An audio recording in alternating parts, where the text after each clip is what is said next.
Hello everyone.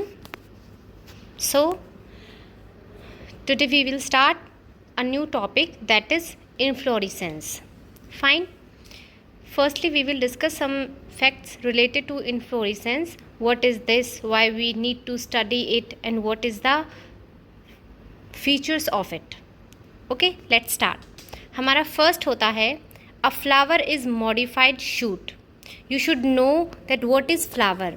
हम जो flower देखते हैं ना, that is nothing else, that is a modified shoot. मतलब वो स्टेम का ही एक पार्ट है जिसमें कुछ डिफरेंट कैरेक्टर्स आ जाते हैं और वो हमें कैसा शो होता है, फ्लावर की तरह.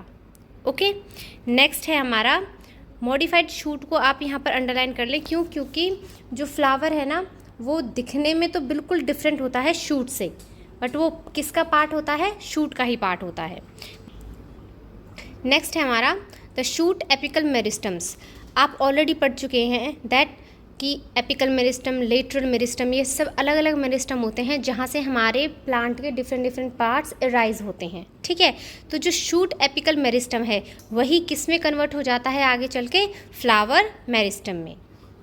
ओके, नेक्स्ट है transformation of shoot tip into flower is always solitary. Here this word is very important, solitary. जब हम क्वेश्चन सॉल्व करते हैं तो हमारे पास एक सिंपल सी लैंग्वेज में आपके पास क्वेश्चन आ जाएगा that which part is always present in solitary. तो उसका आंसर आपका क्या होगा? फ्लावर. फाइन. और वो आपका किससे ट्रांसफॉर्म होता है? शूट की टिप से. अब व्हाट इज़ इन्फ्लोरेसेंस? हमने जो हमारा फ्लावर है उसकी फॉर्मेशन और उसकी जो डेवलपमेंट है वो पढ़ ली. अब हम पढ़ेंगे जो हमारा मेन टॉपिक है, that is inflorescence. Inflorescence is basically related to the flowers. And what is this? This is the arrangement of flowers on a floral axis is termed as inflorescence. Means जो flowers की arrangement है, एक ही पेड़ पर आपको बहुत सारे flowers मिल सकते हैं, मतलब एक ही स्टेम पर, but they are arranged in a different manner.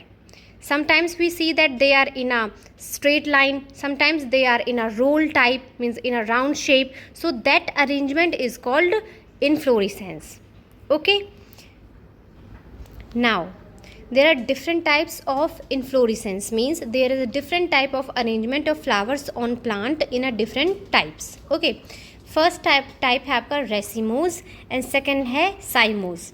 Now racemose और साइमोज में डिफरेंट क्या है? जब आप नॉर्मली किसी पेड़ को देखेंगे, कभी कभी हम देखते हैं कि स्टेम के बिल्कुल लास्ट में जो स्टेम का एंड है वो किससे होता है? फ्लावर से होता है. ठीक है, वहीं कभी कभी हम देखते हैं कि कुछ प्लांट्स ऐसे हैं जिनकी जो स्टेम है वो तो कंटिन्यूसली ग्रोथ कर रही है, बट उसके लेटरल साइड्स में फ्लावर्स प्रेजेंट हैं. That shows that there is a different types of arrangement in the plant of flowers. तो जो हमारा रेसिमोज है वो उसमें हमारे क्या क्या फीचर्स होते हैं? उसमें होते हैं कि जो मेन एक्सिस है, जो आपकी मेन एक्सिस है वो कंटिन्यूसली ग्रो करती है. आई टोल्ड यू कि लेटरल साइड में जो फ्लावर्स प्रेजेंट होंगे, कॉमन सी बात है, उसकी जो मेन एक्सिस होगी वो कंटिन्यूसली ग्रोथ करेगी. ठीक है, इस टाइप में जो फ्लावर्स बॉर्न मीन्स BORNE, इसका मतलब होता है उगना. ठीक है, एक होता है बॉर्न BORN, उसका मतलब होता है पैदा होना. So there is a difference between born and born here. Okay, जिसमें फ्लावर्स हैं वो आपके कैसे प्रेजेंट रहते हैं? एक्रोपीटल मैनर में. एक्रोपीटल मैनर मीन्स क्या होता है कि वो एक ही रेंज, एक ही साइड में प्रेजेंट होंगे.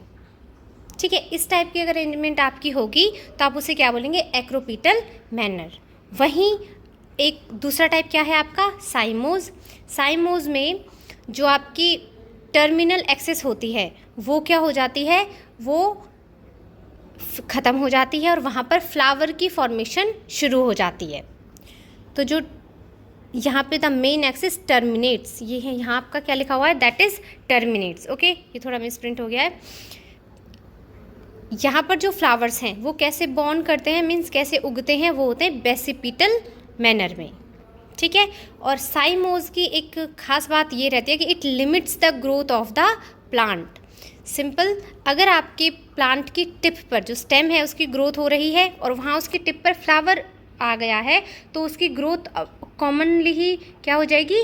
स्टॉप हो जाएगी. सो साइमोज के लिए एक अलग से एक लाइन आ जाती है that it limits the growth of the stem और द प्लांट. फाइन.